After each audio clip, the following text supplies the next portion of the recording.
Baik, di sini ada alat dan bahannya. Yang pertama itu kita ada label, ada yang kedua lalu ada aluminium foil, lalu ini adalah gelas ukur yang berisi air.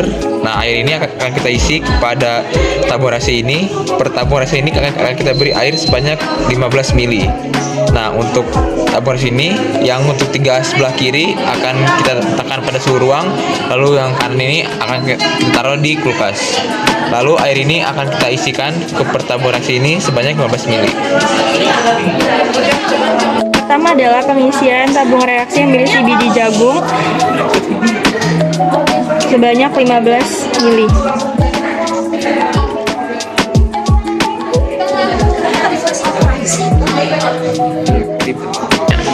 Lalu sekarang masuk ke dalam pengukuran tinggi air awal pada suhu ruang.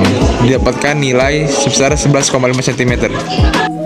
Selanjutnya mempersiapkan label untuk ditempelkan pada tiap tabung reaksi. Setelah diukur, kita beri label, lalu akan kita letakkan pada rak. Lalu akan kita tutup atasnya dengan aluminium foil.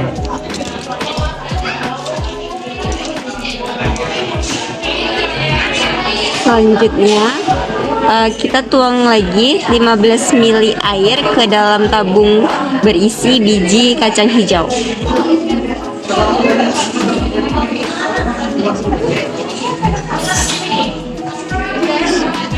Lalu ukur ketinggian air awal. Yang kedua adalah beri label pada tabung reaksi yang kedua.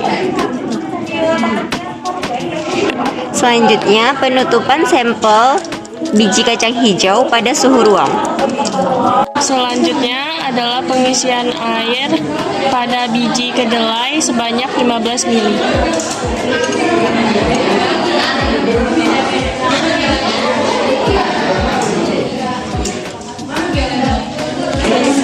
Selanjutnya pengukuran biji kacang kedelai pada suhu ruang sekitar 13,5.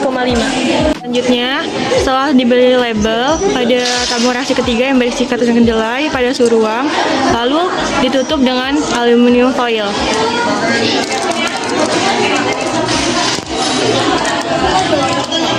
Selanjutnya, lakukan langkah yang sama seperti ketiga tabung sebelumnya. Bedanya, ketiga tabung yang ini akan disimpan di suhu kulkas. Dapatkan untuk suhu kulkas. Yang pertama itu untuk kacang kedelai tingginya 12 cm, kacang hijau 11,5 cm, untuk jagung ini sebesar 11,5 cm. Jadi untuk tiga tabung awal ini akan kita taruh di suhu ruang selama 10 jam. Lalu yang tiga ini juga akan kita tunggu pada suhu kulkas selama 10 jam. Lalu akan kita hitung nanti hasil airnya apakah dia akan bertambah atau berkurang. Selanjutnya peletakan tabung reaksi yang telah berisi biji-bijian pada suhu kulkas selama 10 jam dan kemudian dilakukan pengamatan. Berikut adalah hasil dari penyimpanan biji kacang hijau pada suhu ruang selama 10 jam.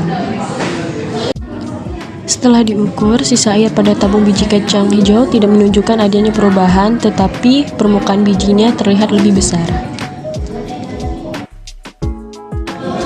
Berikut adalah hasil penyimpanan kacang kedelai pada suhu ruang. Terlihat bijinya berukuran semakin membesar. Setelah diukur, sisa air pada tabung kedelai tidak mengalami perubahan. Tinggi air masih tetap sama, yaitu 13,4 cm seperti awal. Terakhir adalah hasil penyimpanan biji jagung pada suhu ruang selama 10 jam. Biji tidak terlihat begitu membesar seperti kacang hijau dan kedelai. Setelah diukur, sisa airnya juga tidak menunjukkan adanya perubahan. Dengan tinggi air pada tabung masih 11,5 cm.